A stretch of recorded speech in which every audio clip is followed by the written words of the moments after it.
बिस्मिल्लाहिर्रहमानिर्रहीम। अस्सलाम वालेकुम नाज़रीन, आप यूट्यूब चैनल देख रहे हैं। मैं इमरान खान हूँ। बहुत इंपॉर्टेंट खबरें हैं और सबसे बड़ी खबर जो है वो पाकिस्तान तहरीक इंसाफ के बानी चेयरमैन इमरान खान साहब के हवाले से है। और ये खबर सब इसका इंतज़ार कर रहे थे क्योंकि 3 तारीख से लेकर 3 अक्टूबर 2024 से लेकर अब तक इमरान खान साहब से किसी की मुलाकात नहीं हुई थी और 19 अक्टूबर को इमरान खान साहब से मुलाकात हुई है। सबसे पहले तो पाकिस्तान तहरीक इंसाफ का जो वफद बाहर आया, उनके चेहरों को देखकर अंदाज़ा हो रहा था कि उन्हें काफ़ी टफ टाइम मिला है इमरान खान साहब की जानिब से। सबसे पहले मैं आपको ये बता देता हूं कि जब अंदर जाने की कोशिश कर रहे थे तो 2 लोगों के बारे में कोशिश की गई कि ये इमरान खान साहब से ना मिले। एक बैरिस्टर सलमान अकरम राजा साहब और दूसरे हामिद रज़ा काज़मी साहब। हामिद रज़ा काज़मी साहब जो हैं वो बड़े जीदार किस्म के आदमी हैं, बड़े खुले डुले आदमी हैं और बहुत ही ज़बरदस्त किस्म के पॉलिटिकल आदमी हैं। उन्हें इस बात से फ़र्क नहीं पड़ता कि फस्तायत कितनी भी बढ़ जाए, वो मुकाबला करने के लिए, मार खाने के लिए, परेशानियां उठाने के लिए ऐसा लगता है कि वो तैयार है। उनकी फैमिली ने बहुत ज़्यादा सेक्रीफाइस भी किया है। बहुत सारे ऐसे लोग हैं, मैं मुस्तकबिल में आपको बताऊंगा किन किन के साथ क्या हुआ। लेकिन साहबजादा हामिद रज़ा साहब जो हैं वो एक खालिस पॉलिटिकल वर्कर हैं और उनके वालिद साहब ने उनकी ज़बरदस्त ट्रेनिंग की थी। उनको रोका गया क्योंकि ये उस लेवल के आदमी है कि अंदर जाएंगे तो कंप्रोमाइज़ नहीं करेंगे। वो खुलकर इमरान खान के साथ बात करेंगे, जनाब ये बात हुई है, खान साहब ये मेरी असेसमेंट है और ये चल रहा है। उनका पॉलिटिकल एनालिसिस बहुत ठीक होता है। दूसरा जो है वो सलमान अकरम राजा साहब हैं, वो आपको पता है कि वो किस लेवल के आदमी हैं, तो उनको भी कोशिश की गई कि रोका जाए क्योंकि पाकिस्तान तहरीक इंसाफ ने कल रात की जो पॉलिटिकल कमेटी की मीटिंग थी उसमें ये तय कर लिया था कि किसी सूरत भी सलमान अकरम राजा साहब के बगैर किसी और को नहीं जाने दिया जाएगा। बाकी जाएं लेकिन इनको जाने दिया जाएगा, इनसे मुलाकात करवाई जाएगी और यही बाद में प्रेस कॉन्फ्रेंस भी करेंगे। ये तहरीक इंसाफ ने तय किया था। बार उनको भी रोक दिया गया तो इसके ऊपर एहतजाज हुआ। बिलाखिर फिर 5 बंदे मिलने के लिए इमरान खान साहब को गए। 5 बंदों के बारे में मैं आपको बता देता हूँ। एक तो बैरिस्टर गौहर जो चेयरमैन है, असद कैसर साहब गए पाकिस्तान तहरीक इंसाफ से, और अली जफ़र साहब गए, और फिर सलमान अकरम राजा साहब और हामिद रज़ा काज़मी साहब। ये 5 लोग एक ही गाड़ी में अंदर गए और एक ही गाड़ी में निकले। बाद में इनसे बहुत सारे सवालात किए गए। उस वक्त इन्होंने सवालों के जवाब नहीं दिए, लेकिन इनके चेहरे और उनके तासुरात ये बता रहे थे। ख़ास तौर पे वो 3 लोग जिनको पहले अंदर भेजा जा रहा था, उनके तासुरात मुख्तलिफ थे उन 2 लोगों से जो बाद में कोशिश करके अंदर गए।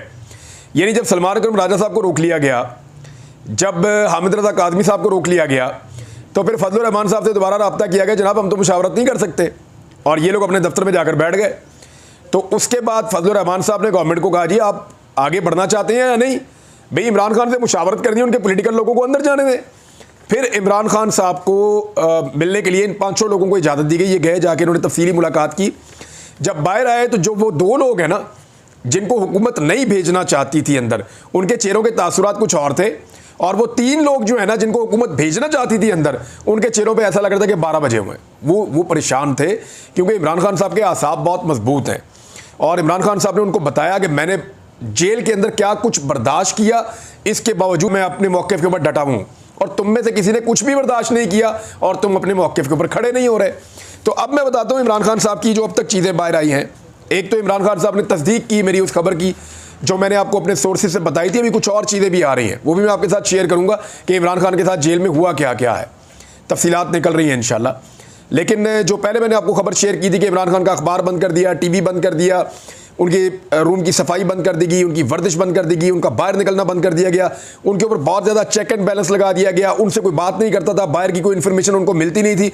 उनको ये तक नहीं पता था कि उनकी बहनों के साथ क्या हुआ, बाहर एहतजाज में क्या हुआ, पार्टी का क्या बन रहा है, पाकिस्तान किस तरफ चल रहा है, कुछ पता नहीं था। तो इमरान खान साहब को बिल्कुल अंधेरे में रखा गया बड़े लंबे अरसे तक, और बिजली बंद हुई, ये भी आपको शिकायत बताई गई। तो ये सारी चीज़ें अब साबित हुई हैं।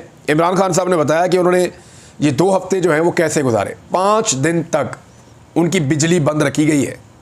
अब आप अंदाज़ा कर लीजिए कि ये बेशक अक्टूबर का महीना है, लेकिन इस रीजन में दिन के टाइम काफ़ी गर्मी होती है, और जब 5 दिन तक आप बिजली बंद रखेंगे, पंखा भी नहीं चलेगा, तो लाजमन वहाँ पे मच्छर भी आएंगे। ये मौसम ऐसा है।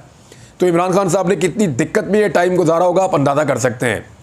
दूसरा, उन्हें अपने सेल के अंदर बंद रखा गया और यही वाला वॉशरूम उनको यूज़ करना पड़ा, तो इसका भी आप अंदाज़ा कर सकते हैं। तो एक आदमी जिसने शानदार ज़िंदगी गुजारी है, बादशाहों शहनशाहों की तरह ज़िंदगी गुजारी है, उस आदमी ने सिर्फ कौम की खातिर इतनी तकलीफ़ बर्दाश्त की है और वो लगातार बर्दाश्त कर रहा है। और आज का जो स्टेटमेंट ऑफ द डे है इमरान खान का, वो मैं आपको पढ़ के बताया दूँ, आपको आइडिया हो जाएगा कि वो आदमी कहाँ खड़ा है। इमरान खान ने कहा कि 100 साल भी जेल में गुजारने पड़े तो मैं गुजार दूंगा, लेकिन आइन की बालादस्ती के लिए मैं खड़ा रहूंगा। ये इमरान खान साहब का स्टेटमेंट है। उन्होंने कहा मैं अपने पुरअमन एहतजाज से पीछे नहीं हटूंगा और आप लोग पुरअमन रहें, मैं पीछे नहीं हटूंगा। कौम की इज्जत और खुद मुख्तारी पर कभी कंप्रोमाइज़ नहीं करूंगा। यह है जनाब इमरान खान साहब का स्टेटमेंट। उन्होंने कहा जो भी तरमीम के हक में वोट देगा पाकिस्तान से गद्दारी करेगा। और साथ इमरान खान साहब ने कुछ लोगों को बुलाया मुलाकात के लिए, 4 बंदे बुलवाए उन्होंने। और ये जब 4 बंदे अंदर जाएंगे तो आपने इनके चेहरे देखने हैं। जब ये बाहर आएंगे तो बेशक ये चेहरे पे झूठी मुस्कुराहट सजाने की कोशिश करें, लेकिन आपको नज़र आ जाएगा कि इनके साथ इमरान खान साहब ने किस तरह की बातचीत की। आपको आइडिया हो जाएगा बॉडी लैंग्वेज में। गंडापुर साहब को बुलवाया इमरान खान साहब ने, उमर अयूब साहब को बुलाया इमरान खान साहब ने, शिबली फराज साहब को बुलाया इमरान खान साहब ने, और अहमद खान भच्चर को बुलाया इमरान खान साहब ने।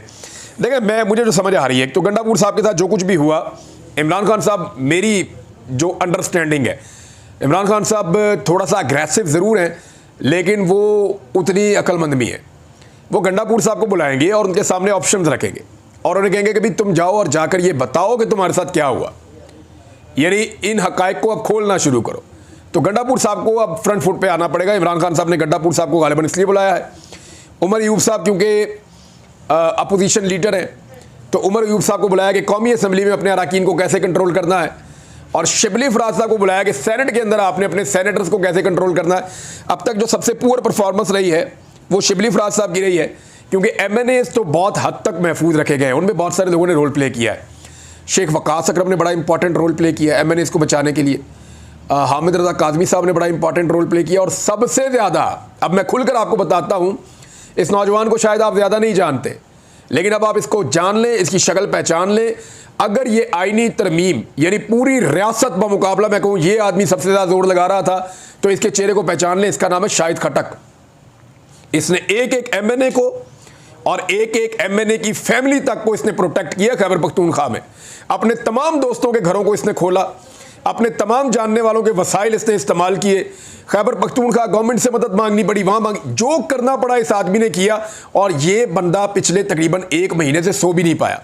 एक तरफ दर्जनों लोग काम कर रहे हैं, सरकारी मशीनरी काम कर रही है, एजेंसियां काम कर रही हैं, हुकूमत काम कर रही है, अरबों रुपए लगाए जा रहे हैं, और दूसरी तरफ ये आदमी डट कर खड़ा हुआ है। और मैं आपको सीरियसली बता रहा हूं कि रात 3 बजे भी खबर है ना, तो ये उसी वक्त इस आदमी के पास वो खबर पक्की होती है। वो वजह क्या है कि इसने पूरा जोर लगाकर आईनी तरमीम को रोकने की कोशिश की है। आज अगर पाकिस्तान तहरीक-ए-इंसाफ के ज़्यादातर MNAs खड़े हैं और वो MNAs खड़े हैं जिनके ऊपर बड़ा जुल्म और ज़्यादती हुई है, तो ये बात आप याद रखें और ये बात आप लिख कर रख लें अपने पास कि उसके पीछे एक आदमी जो है वो शाहिद खटक भी है। अहमद खान भच्चर को बुलाया गया, ये पंजाब असम्बली में, और पंजाब के हवाले से जो चीज़ें हैं वो इनके साथ शेयर की जाएंगी, इनको बताई जाएंगी। क्योंकि देखें ना, हमाद अज़हर तो आ नहीं सकते, हमाद अज़हर बात भी नहीं कर सकते, तो उनकी जो सिचुएशन है वो और तरह की है। लिहाजा अहमद खान भच्चर साहब को बुलाया गया। इमरान खान साहब ने, ये 45 मिनट की मुलाकात हुई है। पाकिस्तान तहरीक-ए-इंसाफ ने कहा जी हम मज़ीद मुशावरत इमरान खान साहब से करना चाहते हैं। उसका रीज़न ये है, वो कह रहे हैं जी अभी बातचीत नहीं हुई, हमें अंदर भिजवाया गया, पहले इंतज़ार, फिर इमरान खान साहब से मुलाकात। 45 मिनट की मुलाकात में इतनी बड़ी आईनी तरमीम, जिसके ऊपर फजलुर रहमान साहब ने मेरे ख्याल में 100 घंटे से ज़्यादा उन्होंने मुलाकातें कर ली हैं। सिर्फ ये तो मुलाकातें हैं। फजलुर रहमान साहब पिछले 1.5 महीने से आईनी तरमीम को समझने की कोशिश कर रहे हैं, हालांकि उनका सियासी तजुर्बा कितना ज़्यादा है। वज़ीर आज़म को अभी तक नहीं समझ आई कि वो कौन सी आईनी तरमीम करना चाह रहे हैं। कुछ चीज़ें हैं, मैं आपके साथ भी शेयर करूँगा। अब मामला ये है कि वो आईनी तरमीम इमरान खान को 45 मिनट में कैसे समझा दें। उन 45 मिनट में ये भी सुनना है कि जनाब इमरान खान के साथ हुआ क्या, कौन कौन सा जुल्म पिछले 2 हफ्ते में उनके ऊपर किया गया, किस तरीके से उनको रखा गया और परेशान किया गया। तो 16 दिनों की कहानी भी सुननी थी और आईनी तरमीम का और सिचुएशन का भी बताना था। तो अब जो है वो इमरान खान साहब की जो पार्टी है, उन्होंने कहा जी 45 मिनट जब बात हुई तो पुलिस आ गई, उन्होंने कहा जी टाइम खत्म हो गया। हमने कहा जी हमने बात करनी है, अभी तो बात मुकम्मल नहीं हुई। उन्होंने कहा जी टाइम खत्म हो गया, आप जाएँ यहाँ से। बहरहाल वहाँ से उठा दिया गया। इमरान खान साहब ने मौलाना फजलुर रहमान साहब के उनके बारे में पॉजिटिव बात की है, उनकी तारीफ़ की है। ठीक है, वो खड़े हैं अगर इस आईनी तरमीम के ख़िलाफ़, और फजलुर रहमान साहब खड़े हैं कि अदलिया के ऊपर अटैक नहीं होने देंगे, तो ये बहुत इंपॉर्टेंट है। उन्होंने इसकी तारीफ़ की, इस बात की। और साथ ही साथ इमरान खान साहब ने जो है वो इस बात के ऊपर ज़ोर दिया, जब उनको पता चला कि यानी उनसे बात की गई उनकी बहन की गिरफ़्तारी के हवाले से, बहनों की गिरफ़्तारी, तो उन्होंने कहा मैं और मेरा ख़ानदान हम सब कुर्बानी देंगे इस मुल्क के लिए। ये जनाब इमरान खान साहब की स्पिरिट है, उनकी सेहत भी अब ठीक है, वो हाई स्पिरिट्स में है। उनके बारे में कुछ और इन्फॉर्मेशन मुझे अपने आज़ाद ज़राए से मिली है, वो मैं आपके साथ शेयर कर दूंगा। लेकिन अब आप आ जाएं फजलुर रहमान पे, और एक बड़ा अहम रोल है जनाब अख्तर मेंगल साहब का। अख्तर मेंगल साहब और फजलुर रहमान साहब के जो सेनेटर्स कंप्रोमाइज़ हो रहे हैं या उन्हें किया जा रहा है ज़ोर ज़बरदस्ती, इस पर देखें ना, अख्तर मेंगल साहब का स्टेटमेंट है। उन्होंने कहा जी बज़ूर ताकत आईनी तरमीम का हिस्सा बनने से हम इनकार करते हैं। मैं पहले ही इस्तीफ़ा दे चुका हूँ। वज़ीर आज़म पहले ड्राफ्ट तो दें, पता तो चले कि आप क्या करने जा रहे हैं, कौन सी तरमीम लाने जा रहे हैं। सेनेटर्स को धमकियाँ और नुकसान दिया गया। जनरल मुशर्रफ के दौर में गन पॉइंट पर मुज़ाकरात किए गए, और अब उनका कोई जानशीन भी अगर ये करना चाह रहा है, वो जहाँ भी है, तो गन पॉइंट पर हम किसी मुज़ाकरात का हिस्सा नहीं बनेंगे। नसीमा एहसान के शौहर को पार्लियामेंट लॉजेस में यरगमाल बनाकर मजबूर किया जा रहा है कि वोट दें। बेटे और बेटी को यरगमाल बनाया गया ताकि ये इजलास में शिरकत करे जो हुकूमत की जानिब से है। फिर उन्होंने कहा मैं नसीमा एहसान को तसल्ली देने आया था, मगर उन्हें पार्लियामेंट लॉजेस से अगवा कर लिया गया है। ये है जनाब अख्तर मेंगल साहब का स्टेटमेंट। अब अख्तर मेंगल साहब के 2 सेनेटर हैं, फजलुर रहमान साहब के भी 2 सेनेटर्स कंप्रोमाइज हैं, और बलूचिस्तान से ही है। तो बलूचिस्तान के अंदर मुख्तलिफ शाराएँ बंद हो गई हैं। ये जो सेनेटर्स हैं, जिन जिन इलाकों में ये रहते हैं, उन इलाकों से मुतअल्लिक जो मेन शाराएँ बलूचिस्तान में वो ब्लॉक कर दी गई हैं, और वहाँ पे ट्रैफिक की आमदोरफ्त रोक दी गई है। तो ये सूरत हाल पैदा होगी बलूचिस्तान में, क्योंकि बलूचिस्तान के जो सेनेटर्स हैं उनके ऊपर जोर लगाया जा रहा है, चाहे वो मेंगल साहब के हैं, चाहे वो फजलुर रहमान साहब के हैं। फजलुर रहमान साहब और मेंगल साहब ने एक बात की है, और दोनों का ये कहना है कि यार अगर मुज़ाकरात करने हैं या बातचीत करनी है या वोट चाहिए, तो बंदे उठाना तो बंद करें ना। आप बंदों से बात तो नहीं करेंगे, आप पार्टी से बात करेंगे। फजलुर रहमान से बात करें, अगर फजलुर रहमान साहब कायल हैं तो उनके बंदे वोट दे देंगे। लेकिन एक तरफ आप कह रहे हैं फजलुर रहमान साहब मेहरबानी करें, बड़ी अच्छी आईनी तरमीम में आप वोट दे दें, दूसरी तरफ आप उसी फजलुर रहमान साहब को दबाव में लेने के लिए उनके बंदे सेम टाइम में अगवा कर रहे हैं। अब मुतीउल्लाह जान साहब ने यह इशारा दिया है, और देखें कुछ और इशारे भी मिल रहे हैं कि फजलुर रहमान साहब ने एक तरफ शायद कोई ऐसा खेल भी है, मुमकिन है, अभी कन्फर्मेशन नहीं है, कि फजलुर रहमान साहब मुमकिना तौर पे हुकूमत को भी चंद बंदे दे सकते हैं और अपने पास भी चंद बंदे रख सकते हैं। यानी अपनी फेस सेविंग ऐसे कर सकते हैं कि जी मैंने तो आईनी तरमीम के हक में वोट नहीं दिया, लेकिन हुकूमत को उनकी तादाद पूरी करने के लिए 2-3 सेनेटर जितने चाहिए, वो 2-4 वोट चाहिए कौमी असम्बली के, वो भी दे दें कि चलो तुम अपने वोट भी पूरे कर दो। लेकिन वोट ऐसे पूरे होते नहीं हैं। इलेक्शन कमीशन को जब से सुप्रीम कोर्ट ऑफ पाकिस्तान ने रोक दिया है कि आप किसी सूरत भी ये जो सीटें हैं ये आप नहीं दे सकते, और जो बाद में कानून साजी की गई है उसकी बुनियाद पे आप पहले वाले फैसले को कलअदम नहीं कर सकते। यानी सुप्रीम कोर्ट ऑफ पाकिस्तान के फैसले पर अमल दरामद के अलावा आपके पास कोई रास्ता नहीं है, और अब तक सुप्रीम कोर्ट ऑफ पाकिस्तान के फैसले पर अमल दरामद इलेक्शन कमीशन ऑफ पाकिस्तान ने नहीं किया। इस हवाले से बहुत सारे जो तज्जियाकार हैं उनका ये कहना है कि 10 जजेस 8 जजेस खत लिख सकते हैं, और फुल कोर्ट का इजलास भी बुला सकते हैं, और इंतज़ामी साइड पर मीटिंग भी बुलाई जा सकती है, और कादी फ़ायद ईसा साहब के लिए एक मुश्किल क्रिएट हो सकती है, और हो सकता है कि आने वाले दिनों में जजेस इसके ऊपर रिएक्ट करें। लेकिन ये दिन अभी होंगे, और मंडे से पहले पहले हुकूमत चाहती है ये आईनी तरमीम हो जाए।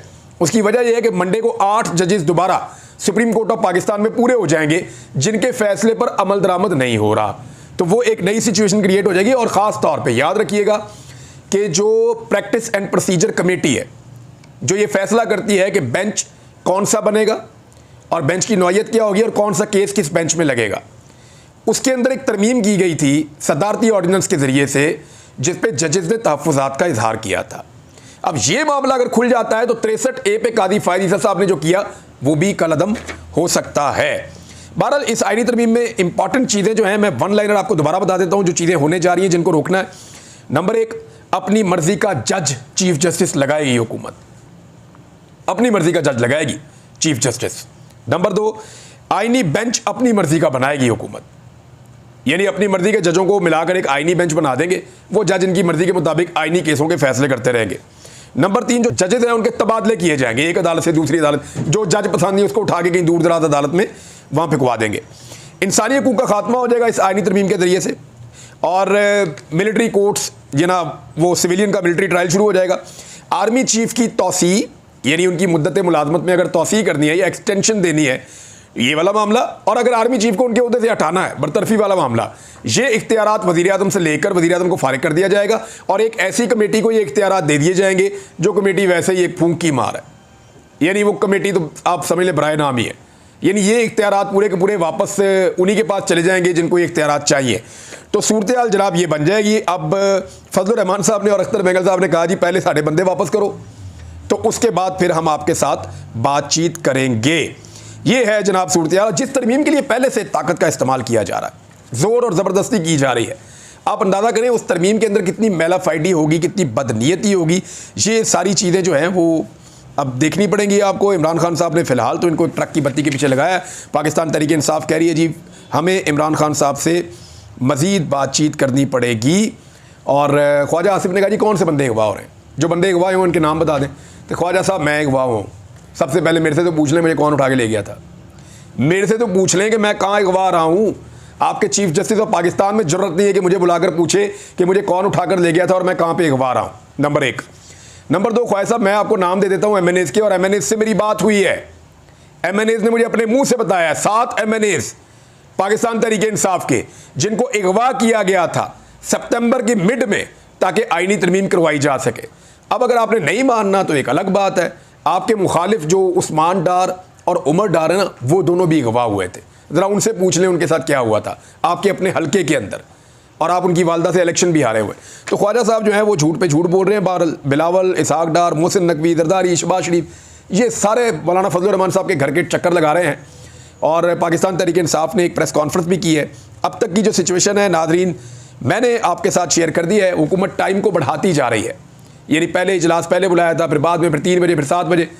अब ये मामले को जितना मर्जी आगे ले जाए, मामले पे जो मर्जी कर लें। अब मुझे नहीं लगता कि ये आईनी तरमीम बग़ैर अंधी ताकत के इस्तेमाल के हो सकती है। ये आईनी तरमीम अगर हुई तो तारीख के उस बदतरीन तरीके से होगी कि इसको तारीख के अंदर लिखा जाएगा जैसे भुट्टो की फांसी लिखी गई ना तारीख में, जैसे लियाकत अली खान का कत्ल लिखा गया तारीख में, इसी तरह ये आईने पाकिस्तान का कत्ल तारीख में लिखा जाएगा जिस तरीके से ये आईनी तरमीम हो रही है। बाकी चीज़ें आपके साथ शेयर करता हूँ कुछ देर के बाद। अब तक के लिए इतने, अपना ख्याल रखिएगा, अपने इस चैनल का भी। अल्लाह हाफ़िज़।